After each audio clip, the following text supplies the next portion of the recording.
Hey, everybody. I'm here today with conversation number 48 with Ted Frank, Esquire, a practicing attorney, I believe. Ted, you still practicing attorney? Oh, Oh, absolutely. okay. Just And like then you. I'm here with Josiah Neely, a non-practicing attorney, Yes, that's a right. Yeah, lapsed attorney, right? Is I that I because you're a non-attorney or non-practicing? no, Non-practicing. I am an attorney. I practiced for, I did constitutional law and appellate litigation for a number of years, before moving into the, nonprofit sector, and, according to the Texas bar, I'm on inactive status, which is true. I'm not doing any cases right now, so I don't have to pay them. Um, but, yeah, no, Ted is not he's not just a lawyer. I think he's one of those, super lawyers or whatnot. I don't know. I I think don't that's know a exactly. trademark term. I'm not sure I can take credit for Yeah, actually, so listeners, viewers, obviously we know Ted Frank. Actually, Ted, you've been on my radar since like before 2010. We have mutuals, Walter Olson, friend of Right, mine, right. that I've known for a while. So, I think when you first got on my radar, I couldn't see as much of your forehead. Things have changed, but I just remember your first headshot that I saw, which I believe was in 2008. You had a quite substantial thatch of dark hair. I think in that. I think my 2008 headshot was, completely shaved, Was it okay? But I think I might have seen an older one somewhere online but yeah, in the when early I was googling you. 2000s, Yeah, yeah, yeah. my first Um, C-SPAN appearances, full of hair. Yeah. Yeah, that could be what it is. That could be what it is. I mean, it was obviously, suit and tie, the usual. You're always, dressed to the nines. But okay, I'm an ugly man. I so need all the help I can get. Right. yeah, Yeah, yeah, right. yeah, yeah, you got it, you got it. Well, be who you want to be by through presentation. That's a thing, Josiah. You should look into that. No, maybe you already are who you want to be, Josiah. That's right, yeah. To dress for the job you want, which is why I'm wearing a I mean, T-shirt with you, a you gotta T-Rex say, holding a Glock, you got, that's you gotta say, the listeners and the viewers, we don't need to do our pronouns and talk about our sexuality. Like they know we're straight men, because I'm starting out by like making comments about appearance and Mhm. like sartorial presentation. Right. This is our way. Like when you see a bunch of straight men hanging out, complimenting each other and like telling each other that they're tens, be I didn't very, very call suspicious anybody what's going on there. You I haven't know? called anybody a 10, so I don't no offense, no offense, but I I didn't do I know, boy, like, you are looking good today. No, Alright, good, good. like Uh, alright, we're moving on, we're moving on. Um, alright, so, we're gonna talk in a little bit about Epstein and all of that, but before that, I did want you do have you're a prolific ex poster, um, but you do also have a day job as a attorney, and I think it is Hamilton Legal. Is that it's Hamilton Legal, Hamilton Lincoln Law Institute, Hamilton sort Lincoln of Law forced on Institute. us by what acronyms are available as domain names. Yes, that's right.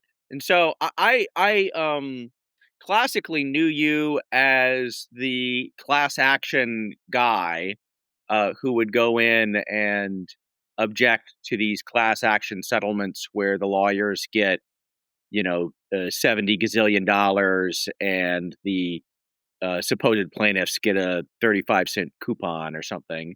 And I guess you still do that, but you've also branched out into other areas like free speech, DEI, other stuff like that. So maybe you want to just explain a little bit about what Hamilton Lincoln, what you guys do, and Sure, how you. we're a public interest law firm.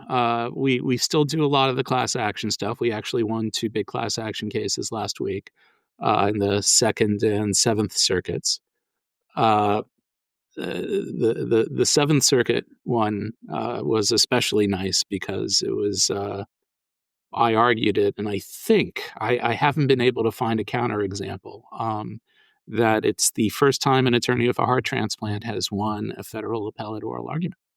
Mm, But we have branched out. I'm very excited about our litigation over civil terrorism, uh, mhm. the act of NGOs going out and trying to disrupt society, ostensibly on behalf of some cause or the other, but just generally as a disruptive force. So we've sued Jewish Voice for Peace and the Tides Foundation and a variety of pro-Hamas organizations over road blockades in Washington, D.C. and Chicago, Illinois, and we've brought those as class actions. Uh, and they're pending in federal district court now. Yeah, And I mean, I think like most people, you've probably seen those videos online of people are blocking traffic and the passengers are out and say, "Hey, I need to get to work. I have to go to the doctor's appointment or whatever." Very annoying, whatever the cause may be. I hope you said you filed a class action. I hope you're not planning on just getting a big settlement for yourself. no, Having yeah, boy, we would attract a lot of abuse if we did that. But and also, I have the sense that a lot of these organizations are going to go down fighting rather than settle. But probably yeah. we will we will see how that plays out. Yeah. And then another thing, uh at the height of the Great Awakening and afterwards, after 2020, when there were there's been a intra debate on the right about civil rights law and things like that.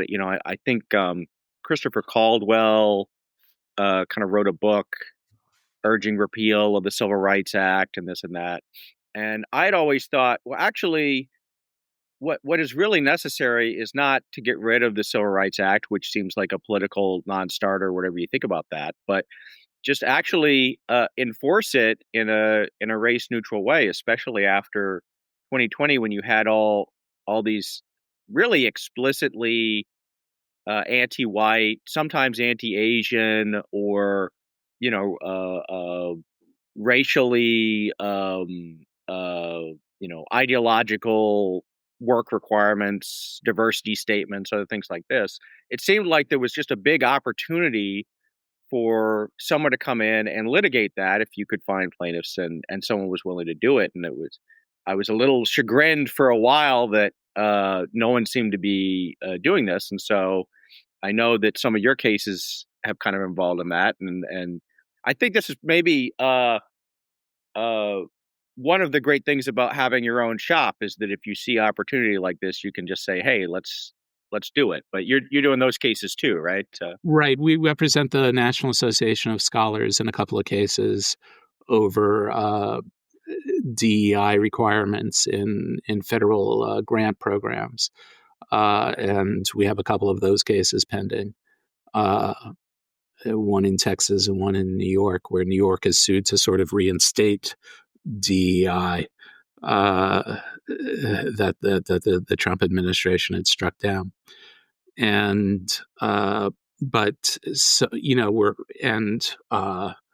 we represented, and unfortunately we got a very nice settlement for our clients, but it was confidential, so I can't say which top law school he or she settled with, but that was another reverse discrimination case, or just discrimination case, as the case may be. But Yeah, yeah. Yeah, that's I've always the phrase reverse discrimination is always sort of rankled me because it's the same thing. It's not it's not like the student discriminated against the college and so the college is now discriminating against the student. That's it's not the way it works. And then the final area that I'm familiar with, maybe I'm missing something, but I know uh, I know you've done some cases about like I mean, the proponents of the law, I think, would describe it as deep fakes or, right. restricting AI, misleading AI generated stuff. But some of the, I think, classic examples are it's clearly parody, where you use AI so that, Joe Biden comes out and, he just says,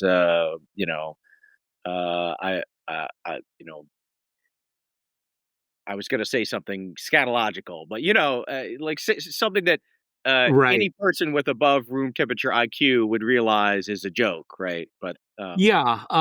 So one of the interesting things about First Amendment litigation is often the government will try to avoid reaching the merits of it by saying, "Oh, your client doesn't actually have to worry about being prosecuted, so they don't have standing to challenge this in federal courts because it doesn't actually affect them."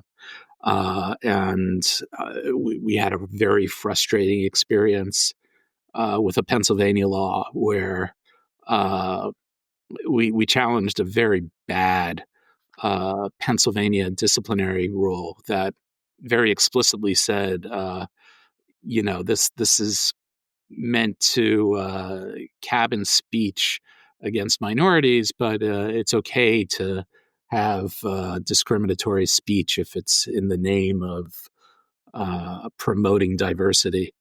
And it was very clearly going to be used to sort of shut down right wing speech and not left wing speech. And they did amend the rule, but then they had one of their officials say, "Oh, we would never prosecute your client's speech." And well, you waited until we got the injunction to say that, and right, yeah, and you can't moot the case retroactively. And besides, your board turns over every year, and who knows what the next board's going to do. The rule's still on the books, but the Third Circuit said we didn't have standing to do it. And but boy, Pennsylvania needs to be careful. yeah, So it's sort of a win because Pennsylvania is sort of on notice that they can't use they've narrow the rules somewhat, and they're on notice that they can't use it in a politically discriminatory way. yeah, But with the deepfake law, it was much more interesting because what happened was Elon Musk uh, retweeted our client's parody video of Vice President Harris, uh, and it was boy, just a nice. It was hilarious. It was because it mixed her actual speech in with whatever the video was saying, and it wasn't even clear that her actual speech wasn't funnier than what the video was saying, uh, but this upset Gavin Newsom very much, and he says, "Boy, we're going to pass a law to make this illegal." And when the governor of the state of California says, "I am targeting your client for his video," um, boy, nobody can say we don't have standing. You passed this law and you took out the clause that said it doesn't cover parody, exactly so that you could reach our client. Uh, so we won a preliminary injunction on that very early on, and the state has agreed not to enforce it while everything's pending. And cross motions for summary judgment. Uh, X has joined the suit. The Babylon Bee has joined the suit. Uh, and we have cross motions for summary judgment pending, and will get argued in Sacramento in August. yeah.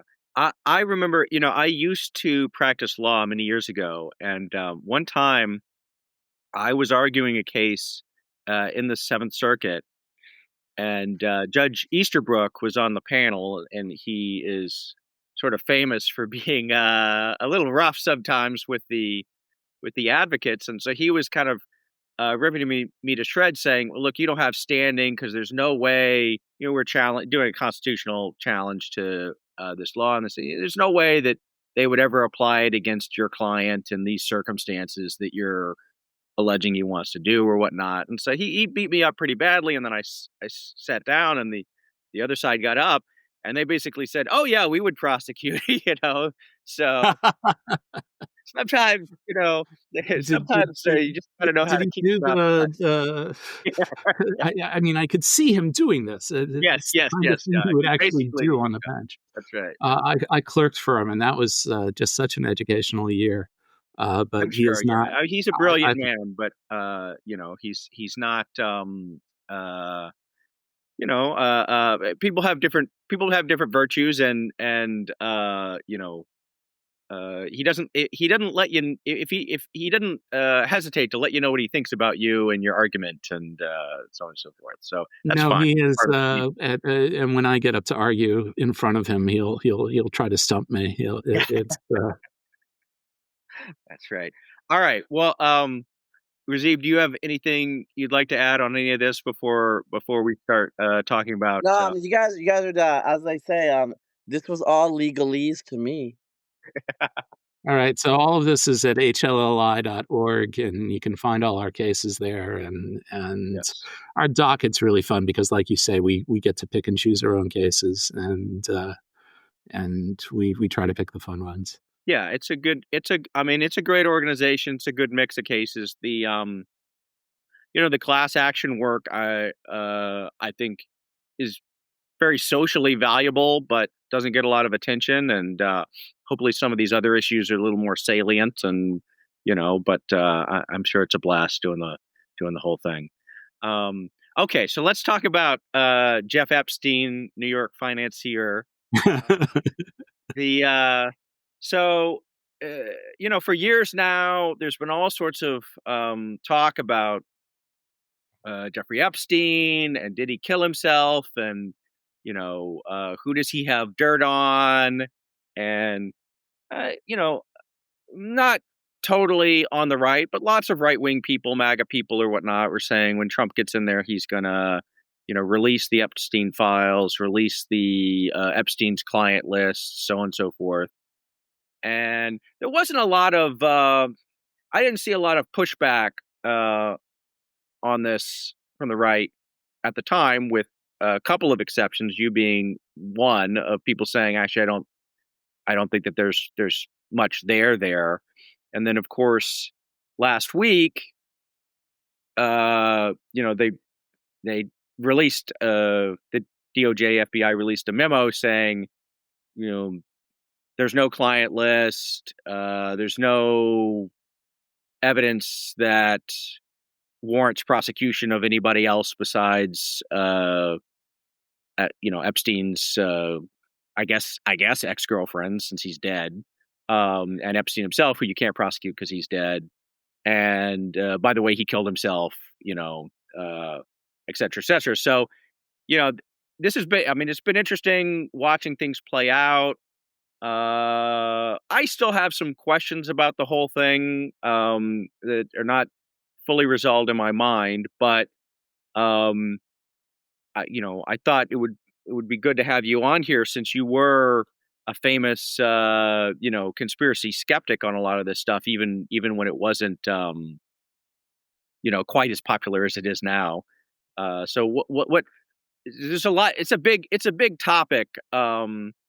So what is your, I guess, what's your overall assessment of the whole thing? Like, what do you think really happened with Epstein? Like, how would you sum up, what the actual there is? Sure. I mean, back in January, I predicted that this whole investigation would not turn up anything new in the way of prosecutions, that everybody who could have been prosecuted has been prosecuted. And, if you wanted to make the rubble bounce, you could go after some of his victims for helping to recruit other victims. But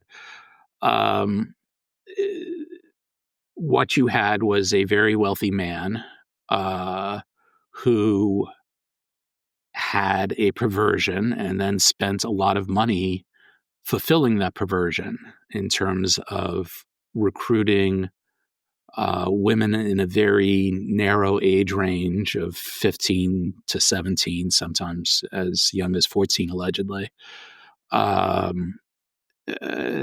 Getting naked massages and other sexual activity from them and paying them and getting them to recruit other women to do that.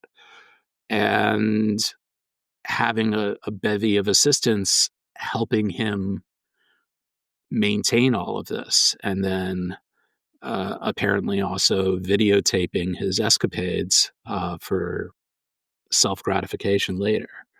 And this was somebody who was already dating and hanging out with models and pretending to be a Victoria's Secret scout agent to recruit other models. And in the last few years, the Wall Street Journal has found other examples of him sort of recruiting 20-something models from Eastern Europe to try to groomed them as sex partners, and sometimes being disappointed when they thought they were actually there to go to modeling school and not being able to do anything about it. Um, but this was also a man who has a very unconventional resume.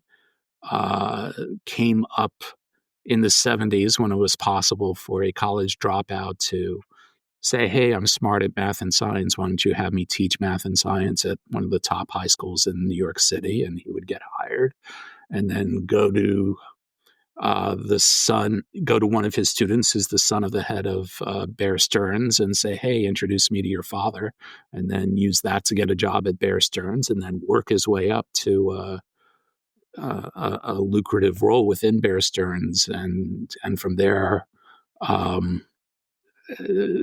do some sort of financial shenanigans for 10 years until he hooks on with Les Wexner, and there are some sort of shenanigans that had Wexner paying him tens of millions of dollars, and according to Wexner, overpaying him by tens of millions of dollars. And, the conspiracy theory is, well, he could only be making that money through some sort of blackmail scheme. But, who is he blackmailing if he's not blackmailing Les Wexner? And Les Wexner publicly goes out and says, Epstein is ripping me off and I'm firing him, which is not really consistent with a theory that he's got this sort of Damocles over him, fearful of what Epstein might reveal about his life. And I just always thought the conspiracy theory that he's out there acting as a concierge for a larger group of people uh, to to to have illicit sex with teenagers, or was blackmailing people, or had a blackmail ring, just wasn't supported by evidence. And part of that was the victims were very well represented by lawyers who had every incentive to uh, not just uncover a real uh, ring of pedophiles, but a fictional ring of pedophiles, because uh, all you need to do is persuade a jury of civil liability, and that's not beyond a reasonable doubt. And so they don't have that burden. But Epstein was hanging out with a lot of wealthy people. Uh, he used his money very effectively in terms of philanthropic contributions to sort of create a network of people who would visit him at his townhouse or at his ranch or at his island or in Florida. And he'd have dinner parties that were well attended by academics and use that to recruit other wealthy people to be at these things also, or celebrities or otherwise. So he uses his private jet to fly Bill Clinton to Africa, and then uses his association with Bill Clinton to plant press stories about what a wonderful money manager he is. Um, and but you had this law firm that was successfully recovering maybe $1 billion for these victims, suing not just Epstein and not just his estate, but uh, very remotely uh, implicated organizations with deep pockets. So, for example, J.P. Morgan Chase paid hundreds of millions of dollars for the entire sin of letting Jeffrey Epstein have banking accounts there. The theory being, well, if you had done your due diligence, you would have seen that he was using his money for illicit purposes and you would have debanked him. And because you didn't debank him, he was able to use his money to commit these horrific acts, and therefore you're liable. And JP Morgan Chase doesn't want to go to trial in front of a New York jury, the same New York juries that are voting for Mamdani to be their next mayor, to test their punitive liability for letting Jeffrey Epstein have a banking account under this theory. Uh, and if they're willing to go after uh, after J.P. Morgan Chase? Why aren't they suing Bill Clinton? Why aren't they suing all the world leaders who are allegedly involved? Why aren't they suing the CIA if they're running this as an operation? They did sue the FBI for not doing more to investigate Epstein. And that is a long shot in terms of liability, just because of governmental immunity and the lack of a duty to enforce the law. And all of this is well established, but they're suing the FBI. So why aren't they suing the CIA if the CIA is running this? Why aren't they suing all these other rich millionaires who are supposedly using the island as a pedophilic playground? And the natural conclusion is there's just no there there. That you have one victim out of hundreds who's telling a story completely inconsistent with all the other victims. All the other victims are saying, Maxwell came to me and recruited me and just told me I just had to give naked massages for a few $100s and I get paid a few $100s, and then it turned into something more, and they got more and more sexually intense, and I felt groomed, but I recruited my friends to do the same thing because we wanted the money.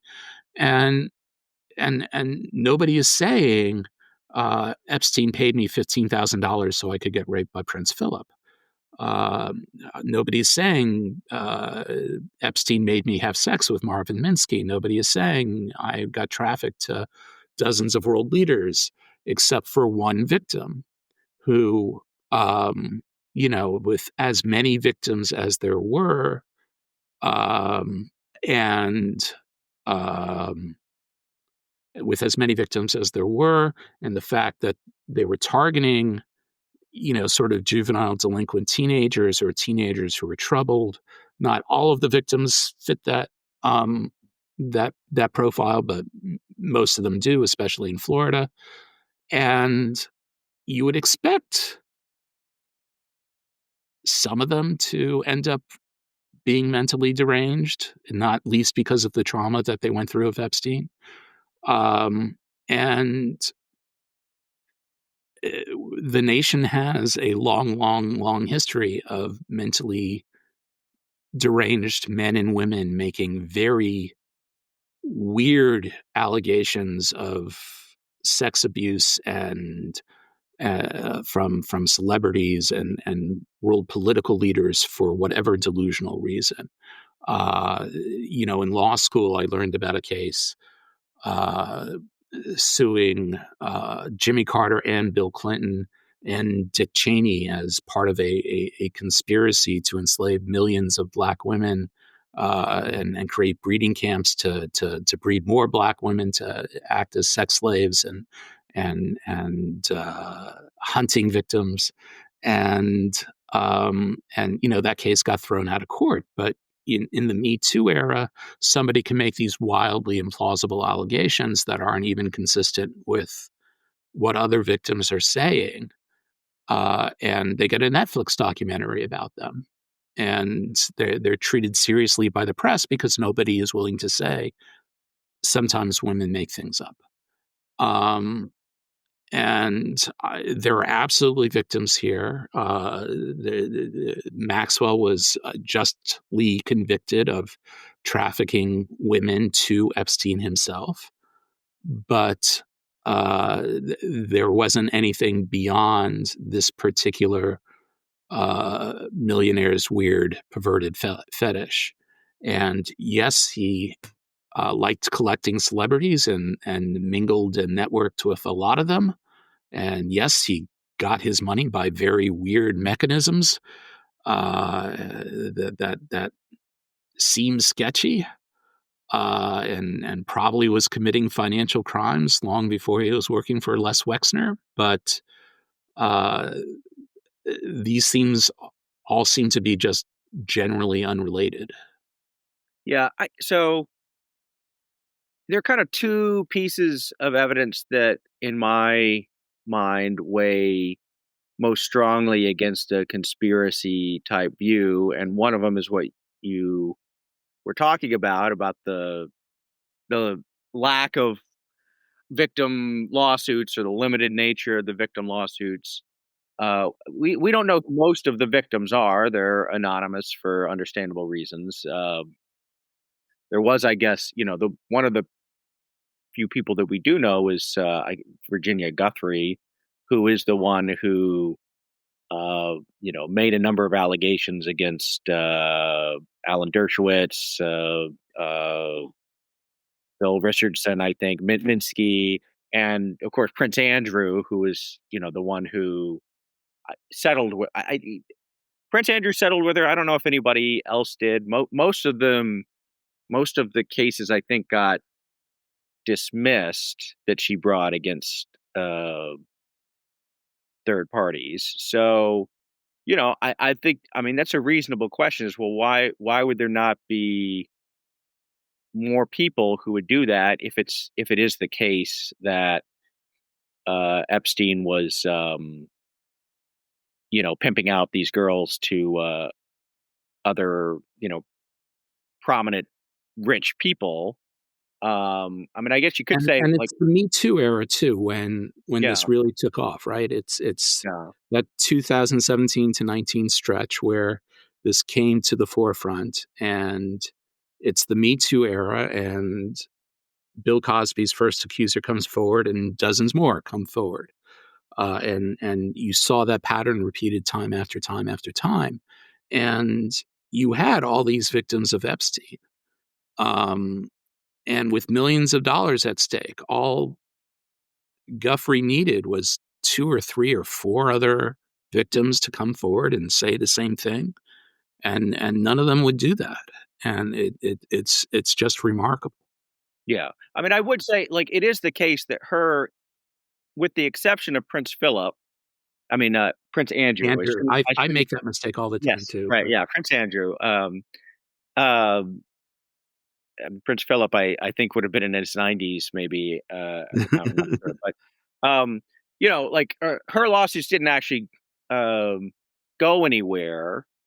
Um, so I suppose you could argue that now Andrew settled, but yes, let's look at the context of that, right, which is first he gives this really horrific interview to the BBC where he just yeah, looks fundamentally dishonest and looks shady and is probably doing other unseemly things with Jeffrey Epstein, whether or not he's sleeping with Guthrie. He's probably, he's getting foot massages from Russian models at a minimum. And yeah, it's hard to imagine that as a single man, he wasn't horn dogging with 20-year-old models or whatever, things that would look bad.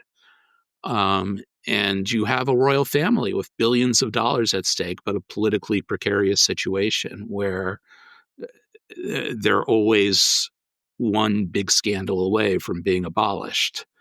Um, and I suspect could still be abolished in my lifetime if uh, they seem to be tolerating Charles just fine. It didn't. There was a lot of talk about having him abdicate to his sons. Uh, and the older son seems to be fairly popular. So maybe not in my lifetime, especially as short as it's going to be. But uh, the they were facing some existential risk from this lawsuit, far more than Andrew's own personal wealth or whatever. And if I'm and given who the jury would be in New York City, and given how Andrew would perform in front of that jury, if I'm the royal family, I'm a lawyer for the royal family, I'm advising them make this go away. You do not want Andrew in the headlines for the length of a 3 or 4 month trial uh, in a he said she said case. And that's what happened. And the timing is exactly when I would have had it happen, which is after that BBC interview when his credibility went way downhill. yeah, But before that, she didn't have any corroborating evidence. Her corroborating evidence was a witness who said, I saw uh, Andrew get a foot massage from of age models, and another woman who said that when she was 21, Andrew took a photo that mimicked the Rolling Stone Janet Jackson photo where he puts his hands on her breasts, and none of that rises to he raped a 17-year-old, so or paid to rape a 17-year-old, and the evidence was always kind of questionable, especially given who else uh, Goffrey had accused and how implausible those accusations were, and how she had to, confess that she sued Dershowitz in a case of mistaken identity.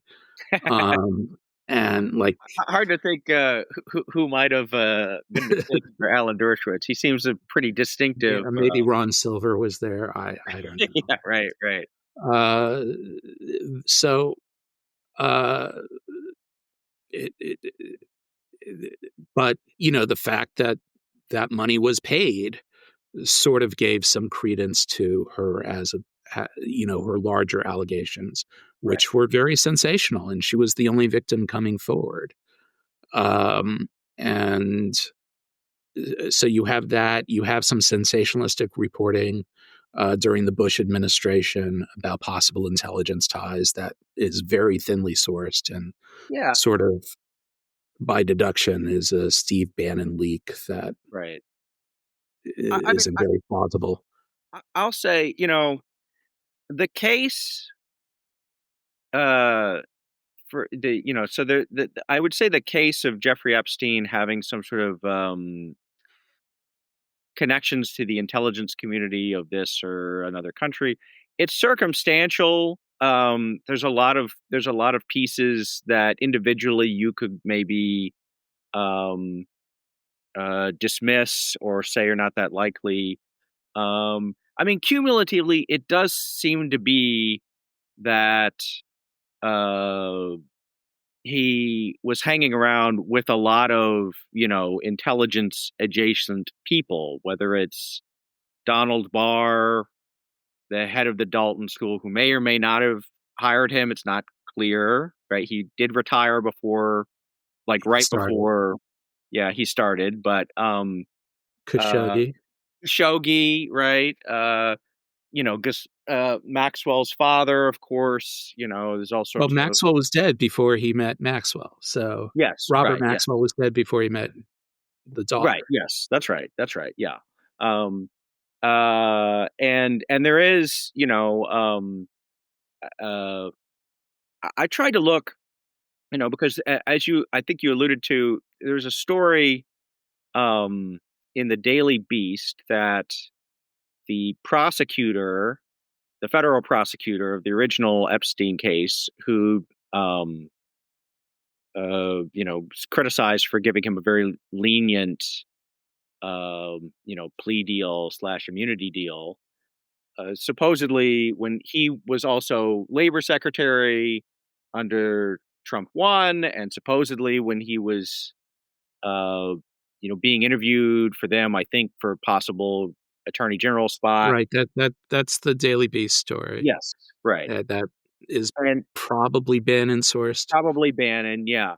And, that's Um, so that's pretty weak by itself, I would say. Now, I did, Acosta, he was asked about it. I have a clip here. I'm gonna try and play this. So he was asked about it at a press conference, whether he actually said this, and this is his response. Richard Lardner from the Associated Press. Terry, were you ever made aware at any point in your handling of this case if Mr. Epstein was an intelligence asset of some sort? So there has been reporting to that effect, and let me say, there's been reporting to a lot of effects in this case, not just now but over the years, and again, I would I would hesitate to take this reporting as fact. This was a case that was brought by our office. It was brought based on the facts. and I look at that reporting and others, I can't address it directly because of our guidelines. But I can tell you that a lot of reporting is just going down rabbit holes. A few more questions. A few more questions. Have you asked a question yet? All right. So now, to me, as a former lawyer, like that seems very fishy. You know, that's what we would call in the business like a non-denial denial. And I've heard people have told me that he later was like uh, gave a more firm denial, but I've tried like finding what his exact words were, and search engines have gotten really bad. By the way, I mean they're almost Yes, I would look at the OIG report. I still need to do that to see what exactly they said about it, but yeah, my understanding is he did not use that as a defense in the Office of Inspector General report, yeah, and, yeah, his legal career is at risk there. If right, any there's a time to say, "I made this decision because I was ordered to by my higher ups," that's the time to do it, right, and that he was willing to stand on the actual reasoning, and it's not crazy reasoning to say, "Look, this guy was very well appointed in lawyers and had made a plausible case that they're gonna fight the Commerce Clause aspect of this to the Supreme Court. It was gonna take a lot of resources. It was the pre-Me Too era, so all of our victim witnesses had brought civil litigation and could be discredited on those grounds. Many of them had recruited their friends to participate and could be discredited on those grounds. Um, and the sentencing guidelines for what the grand jury returned wasn't even going to provide prison time. So rather than, and I'm in the Southern District of Florida, which has all of these drug crimes, which has all of these immigration crimes, and to devote all of my office's resources to fighting Alan Dershowitz and Ken Starr and Kirkland and Ellis. And here's my disclosure here. I worked at Kirkland and Ellis, and I even worked 2 doors, 3 doors down from Alex Acosta at Kirkland and Ellis. I've Are you the one that never told talked to him Alex that? about this case. What? Are you the one that told him that Epstein was with intelligence? Is that I have never talked to Alex about this case, and I don't think I even ever talked to him while he was U.S. Attorney, um, or Secretary of Labor for that matter. He was a busy guy, or when he was on the NLRB. But uh, it's very reasonable to say, oh, we have this agreement that he's going to plead guilty to the state charges. The state will punish him. The state will give him sex offender status, and he will get prison time, and that's a good day. Um, and that's not the decision a prosecutor would make in 2018, but it's not a crazy decision for a federal prosecutor with federal prosecutorial resources in 2008. And that's enough to explain it without having to go into intelligence or Bush administration cover up or Mossad or anything like that. And I think there's an investigation to be had on what Epstein did to manipulate state officials to let him get away with such a light sentence in Florida. And if you put a gun to Alex Acosta's head, I'd imagine he would say, "I was surprised at how light the Florida state punishment was." Um, but uh, I think that that's an entirely separate issue, and you don't need an intelligence hypothesis to explain that. yeah? All right. Before we move to Epstein's assassination, Razib, is there? Do you want to weigh in on any of this, or? Yeah, I got what I would say is like, I just like reading. So, TED stuff. Also Michael Tracy has been writing about it a lot. Compact. You know, one thing that I have observed, and I remember talking about this before the pandemic. I remember like, well, yeah, I don't want to say who. It was someone who actually worked for Dershowitz at one point. But anyway, uh, asking about we know a lot about Epstein's like sexual perversions, which okay, that kind of makes sense because it's salacious, it makes good copy. And people have been obsessed with the idea of pedophile rings for I don't know, well, I mean, since Alex Jones became big 25 years ago, I would say. So there's kind of like a template there. Um, what I have always found perplexing, and as I said, I remember this, like, I'm thinking this before the pandemic because it was at my at a previous office, and I just remember thinking, like I have a subscription to the Wall Street Journal, and I'm like reading about how he's a pervert and he has a sex island, and I just was wondering, like, okay, but like I want to know more about how he made his money, like how he got his connections, and all this stuff, and I feel like, when, so for example, Naftali Bennett says Epstein does not work for the Mossad. Well, I mean, what would he say? But still, I think like there's a fair amount of points that people were making to someone who doesn't know these things, which I don't, and I don't think deeply about them. Okay, yeah, it probably was not working for the Mossad. Maybe Ghislaine Maxwell's dad was working for the Mossad. There's like all sorts of like stuff around that. But he's obviously tight with Ehud Barak, and knows a lot of people in Israel, which okay, that's not that big of a deal. I just want to know. I want to know the forensic audit of this dead like guy who liked to like show off his wealth and take people along on his plane and like okay I'm not gonna say who this is, obviously, but I do have one Epstein story, not me myself, obviously, but it was back in the 1980s, and it was a young woman, and anyway, she was familiar with Jeffrey Epstein, and he invited her to Europe on his jet with his friends, and then one of her friends was like, you're gonna have to have sex with all his friends. And she was like, "No, no, no. He's like super nice guy, actually. Like, you got the wrong impression about him, you know." And she's like complaining to Jeffrey Epstein. She's complaining. She's like, "Jeffrey, it's like my friend was just saying, like, on the trip that I'm gonna have to like have sex with all your friends as we're going over the Atlantic and stuff like that."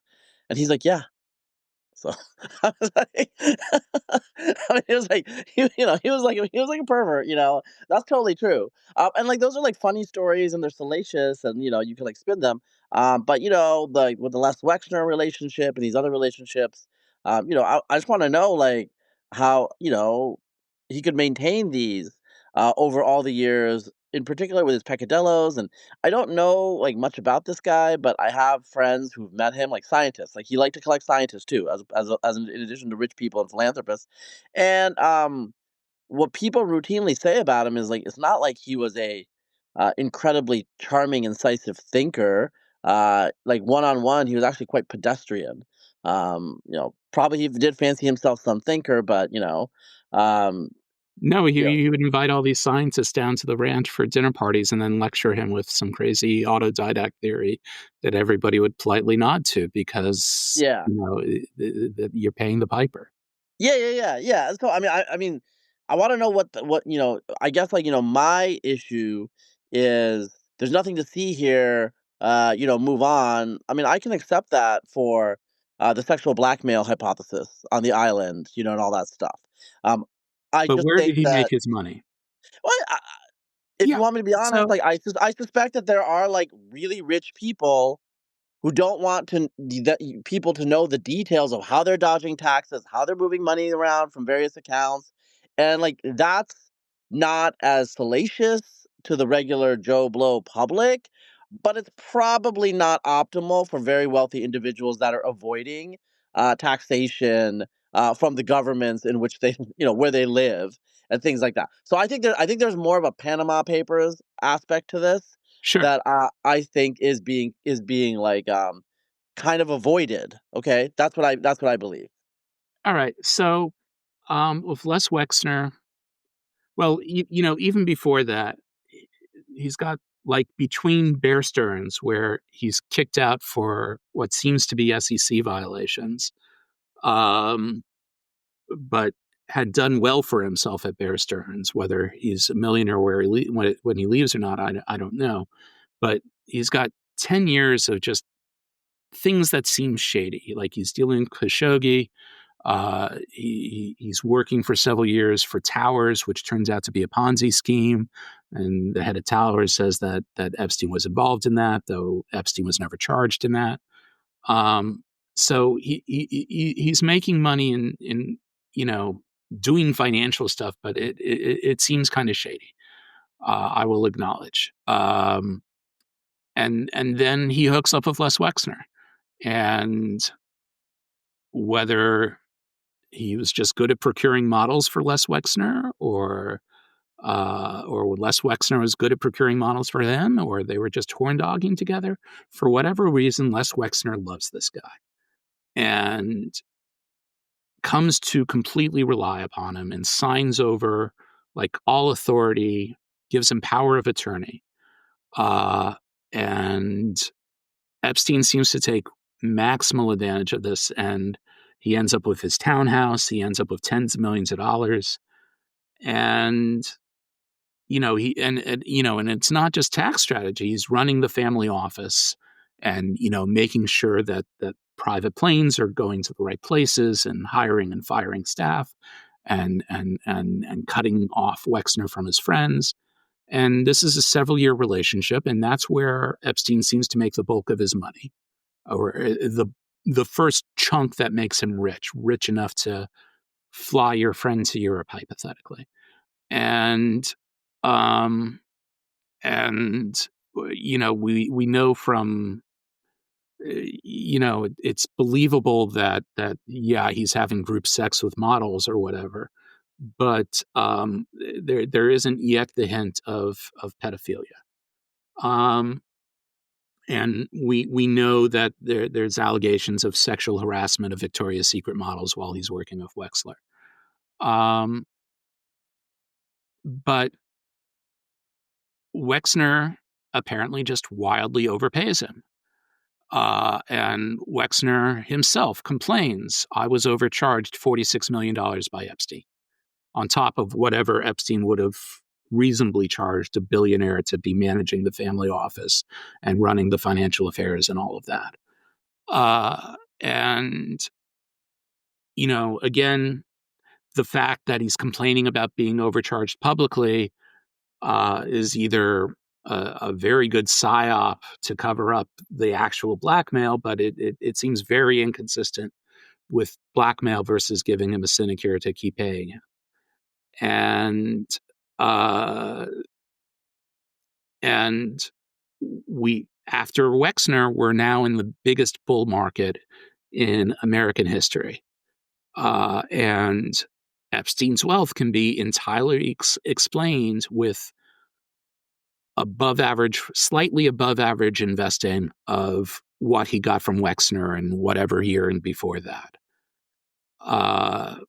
It's that very easily grows to the hundreds of millions he ended up with, especially given that he's investing in real estate, that he's still getting payments from other billionaires for wealth management. And he's probably exaggerating the scope of his money management business.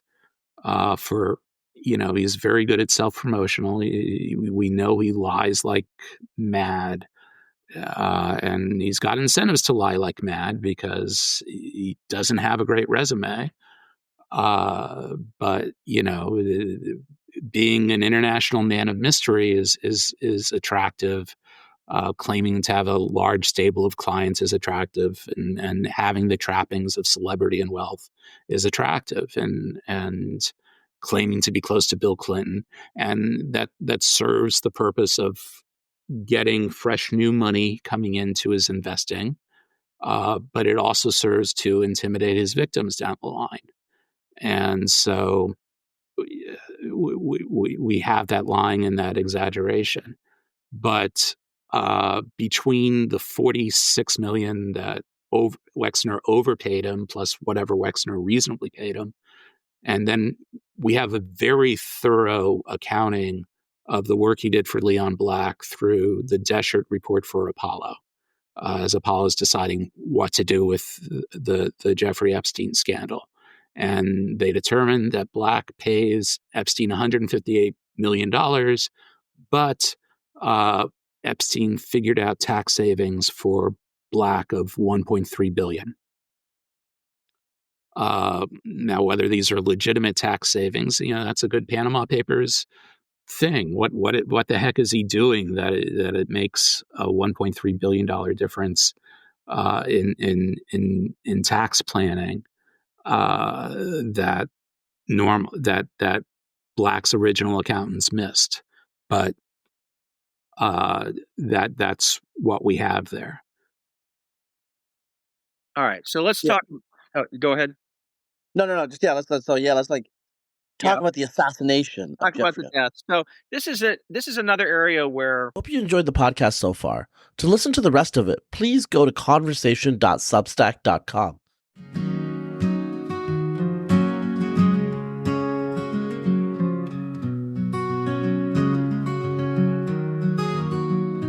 Two minds met on a summer's eve, each with truths they long believed. Words flowed like a winding stream as hours passed in deep debate. And after all was said and done, they found a thread of common ground.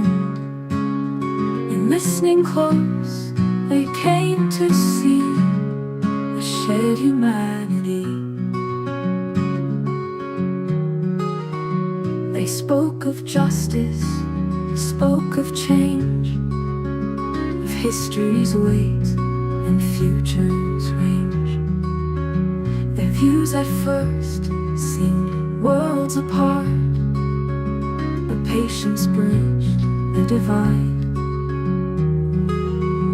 And after all was said and done, they found a thread of common ground. And listening close, they came to see a shared humanity. They spoke of justice, spoke of change, of history's weight and future's range. Their views at first seemed worlds apart, but patience bridged the divide. It's not about who's wrong or right, but understanding others' light. In civil discourse we can find ties that gently bind. And after all was said and done, they found a thread of common ground. And listening close, they came to see a shared humanity. As dawn broke soft on dewy grass, they smiled and shook hands at last. Two souls enriched by reason talk, united in respect. And after all was said and done, they found a thread of common ground. And listening close, they came to see a shared humanity. This folk song captures the essence of a long, thoughtful discussion between two public intellectuals. It emphasizes the power of patient listening, mutual respect, and the discovery of common ground. The gentle tone reflects the common understanding they reach after their debate. Would you like me to expand on